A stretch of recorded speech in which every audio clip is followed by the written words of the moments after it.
Oke, kita ketemu lagi di mata kuliah Audit Teknologi Informasi, mata kuliah yang diberikan semester Gasal untuk Prodi Sistem Informasi.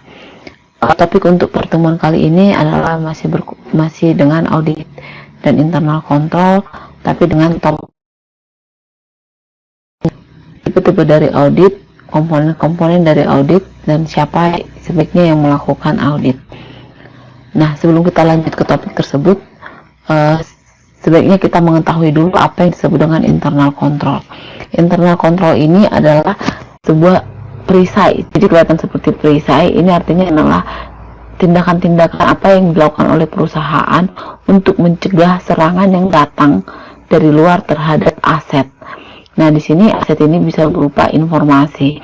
Jadi internal control ini adalah sebuah perisai atau usaha-usaha yang dilakukan oleh perusahaan untuk mencegah adanya ancaman-ancaman atau hal-hal yang tidak diinginkan, misalnya berupa akses yang tidak sesuai atau mencurigakan, fraud, error, atau beberapa tindakan misalnya pencurian informasi yang datang dari luar yang masuk ke dalam perusahaan itu melalui adanya sebuah exposure di sini atau kerentanan yang akan masuk ke perusahaan. Jadi internal control itu adalah tindakan-tindakan yang bisa dilakukan oleh atau kontrol yang dilakukan oleh perusahaan dari dalam itu untuk mencegah adanya gangguan terhadap aset dari itu, gangguan yang berasal dari luar, seperti itu ya. Nah, berikutnya kita akan melihat tipe-tipe dari audit. Nah, di sini kita akan melihat pertama ada namanya financial audit.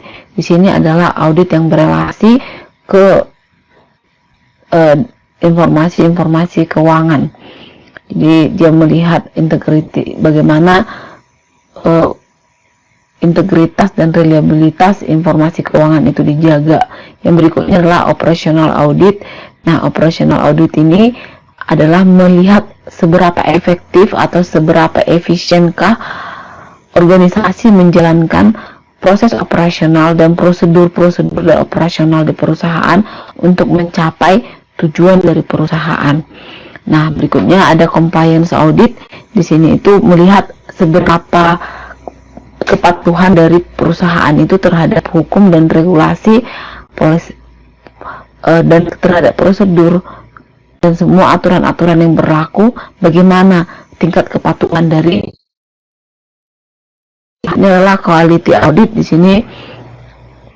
Nah, kita bisa melihat secara sistematis itu yaitu pengukuran bagaimana kualitas itu bisa dijamin oleh secara internal atau eksternal gitu.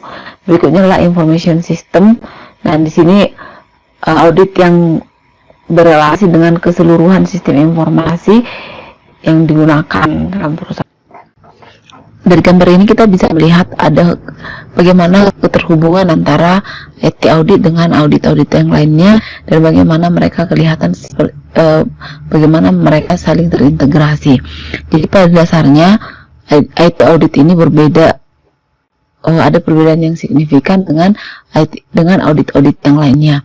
Walaupun sebenarnya dari keempat tipe audit ini atau dari semua tipe audit ini, audit itu sebenarnya memiliki prinsip dasar yang sama, standar ataupun proses dan aktivitas audit yang sama.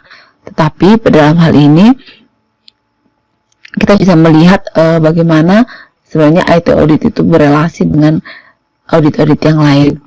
IT audit ini adalah salah satu komponen dari integrated auditing. Untuk sebuah perusahaan yang memanfaatkan IT dalam proses finansialnya, pada saat kita melakukan audit terhadap finance, di sana juga kita harus dilakukan, juga auditnya harus sudah termasuk juga di sana audit terhadap teknologi informasi yang digunakan untuk mensupport proses finance ini. Demikian juga untuk perusahaan yang menggunakan IT untuk membantu proses operasional, pada saat melakukan operational audit, maka komponen IT-nya adalah harus juga termasuk di audit. Nah, demikian juga untuk quality audit. Untuk perusahaan yang menggunakan IT untuk proses quality assurance, di sini juga komponen IT itu juga harus juga termasuk dilibatkan untuk di audit. Nah, Nah, di sini kita bisa melihat bagaimana IT audit terhadap audit yang lain. Di sini IT audit ini sudah luas ya, tidak hanya tercakup pada saat kita melakukan IT audit. Kita tidak hanya semata-mata mencakup beririsan dengan financial, proses finance, proses operasional atau proses quality, tetapi juga ada proses-proses lain yang akan dikelola, yang akan diaudit pada saat kita menggunakan IT audit. Itulah yang disebut dengan integrated audit. Sama seperti area audit yang lain, baik itu finance audit, quality ataupun operational audit, itu bisa menjadi sangat luas. Begitu juga dengan IT audit ini. IT audit ini bisa berbeda-beda levelnya dalam sebuah organisasi. IT audit itu dapat mengevaluasi keseluruhan organisasi, baik itu bisnis unit secara individual, misalnya bisnis unit A, bisnis unit B, bisnis unit C, atau bahkan masuk ke nanti ke bisnis proses, kelayanan, ke sistem, infrastruktur. Jadi kita bisa melihat di sini sudah area audit pada IT itu sudah banyak ya, sudah luas gitu. Jadi kita bisa melihat IT komponennya apa saja yang diaudit, termasuklah di sini bisnis proses atau service, interface, aplikasi, basis data, server, jaringan, data center, dan proses monitoring, operation, maintenance, dan security. Jadi siapakah yang bisa melakukan audit? Yang pertama itu ada auditor internal, itu auditor yang ditunjuk oleh perusahaan untuk melakukan audit di level internal. Bisa juga perusahaan itu menunjuk auditor yang independen, jadi dari luar. Bisa juga dari perusahaan-perusahaan atau firma-firma audit atau firma-firma accounting, jadi dari luar ya. Berikutnya bisa juga dari organisasi-organisasi yang sudah memiliki sertifikasi dan terotorisasi untuk melakukan audit. Nah, bisa juga dari organisasi yang sudah ditunjuk untuk dapat melakukan audit.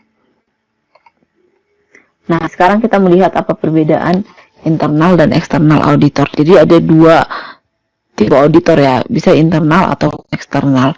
Kalau eksternal auditor ini di hire by auditee. Jadi kalau di sini auditee itu artinya adalah orang yang diaudit, orang yang akan diaudit. Nah, jadi eksternal auditor ini dibayar atau diminta untuk mengaudit oleh yang akan diaudit. Misalnya saya akan diaudit, saya lah yang disebut dengan audite. Jadi saya yang akan meng-hire external auditor. Nah, ini dilakukan oleh auditor atau entitas yang tidak berasal dari perusahaan tetapi dari luar perusahaan. Nah, begitu juga dengan perbedaannya dengan internal auditor. Internal auditor ini bekerja untuk seseorang yang diaudit itu. Misalnya saya adalah internal auditor untuk Dell, saya kan bekerja di Dell gitu, jadi saya adalah orang internal, makanya disebut dengan internal auditor, dan saya dipekerjakan oleh organisasi di mana saya akan melakukan audit. Baik itu internal atau eksternal auditor itu bekerja berdasarkan audit kriteria. Jadi nanti audit itu kan kita nggak akan mengaudit entire organization gitu, akan ada bagian-bagian yang akan kita audit. Nah, nanti bagian mana itu harus disebut dengan kriteria. Ini penjelasan mengenai internal audit ya. Internal audit itu independent appraisal function. Jadi harusnya internal audit ini adalah sebuah fungsi yang independen, yang gunanya itu dalam sebuah organisasi itu berfungsi untuk melakukan proses evaluasi atau proses menilai aktivitas-aktivitas yang dilakukan di organisasi. Nah, biasanya ini ada badan-badan, ada fungsi tertentu. Misalnya kalau di Dell ada di satuan tugas untuk melakukan audit seperti itu. Nah, arti di sini independen itu artinya adalah bahwa seorang internal audit itu tidak memiliki pekerjaan yang level operasional. Jadi mereka kerjanya memang hanya untuk melakukan audit. Nah, di sini disebutkan seorang internal audit itu need appropriate non-technical skill and characteristic. Jadi dibutuhkan untuk seorang auditor itu kita juga membutuhkan non-technical skill. Jadi karena ini kita juga selain dari technical skill yang tadi kita paham basis data, misalnya kalau kita audit basis data, selain itu juga kita harus membutuhkan non-technical skill yang lain dan karakteristik yang lain, misalnya masalah etika atau communication skill, professional integrity, karena dalam hal ini kan kita akan mengambil semua data, jadi kita harus memiliki integritas secara profesional untuk bagaimana kita bisa tidak data ini bisa kita jaga gitu integritasnya. Dan ada juga di sini masalah ethical, karena kita menilai orang lain tidak berarti kita bisa semena-mena atau tidak bisa berarti kita tidak bisa sesuka hati, tapi tetap ada masalah etik yang harus kita jaga. Nah, sebaiknya juga di sini disebut bahwa walaupun di level internal, tapi IT auditor itu juga harus memiliki sertifikat yang relevan, misalnya CISA. Berikut adalah beberapa contoh sertifikasi profesional untuk internal auditor. Dia bisa Certified Internal Auditor, dari ISAKA itu ada CISA itu Certified Information System Audit, ada juga JSM Certified Information Security Manager. Nah, untuk external audit ini sendiri adalah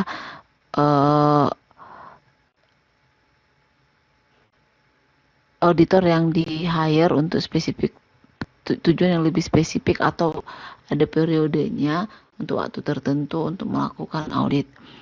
Nah, biasanya dilakukan oleh auditor yang berasal dari luar organisasi, bisa dilakukan secara tim ataupun perorangan, dan bisa juga dilakukan oleh firma-firma audit yang sudah terregistrasi di Public Company Accounting Oversight Board, atau misalnya di firma-firma lain yang sudah diakuin.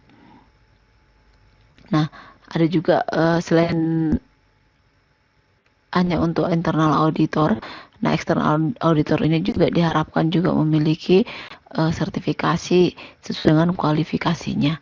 Nah, ini ada banyak sertifikasi untuk auditor. Nah, dalam berikutnya kita akan melihat bagaimana aktivitas ruang lingkup dari aktivitas audit. Nah, kita bisa melihat di sini bahwa ruang lingkup dari aktivitas IT audit ini sudah mencakup organisasi secara keseluruhan, dimulai dari organisasi nanti. Nah, akan masuk ke internal control audit yang tadi. Nah, dalam internal control audit itu akan ada information technology audit, yang mana salah satu komponen dari information technology adalah information system, dan salah satu komponen dari information system adalah security control audit. Jadi sudah dari worldwide, dari organizational wide. Nah, kita akan masuk sampai ke level komponen paling kecil. Latar belakang seorang IT auditor ini sebaiknya sesuai dengan kompetensinya untuk kriteria audit yang akan dikelola. Karena IT ini sekarang, di era sekarang ini, sudah memegang peranan yang sangat luas, yang sangat penting, yang dimana tidak hanya sebagai supporting tak lagi, tetapi enabler seperti sebelumnya ya. Nah, tujuan dari organisasi adalah untuk mencapai profit dan mengefisiensikan penggunaan sumber daya. Oleh karena itu informasi itu sangat mahal, oleh karena itu kita harus memproteknya, salah satunya dengan cara internal kontrol yang tadi. Nah, tujuannya adalah untuk mempertahankan bisnis dan dapat mencapai tujuan dari organisasi. Oke, demikian pertemuan hari ini. Sampai jumpa di video berikutnya dengan topik yang lain. Terima kasih.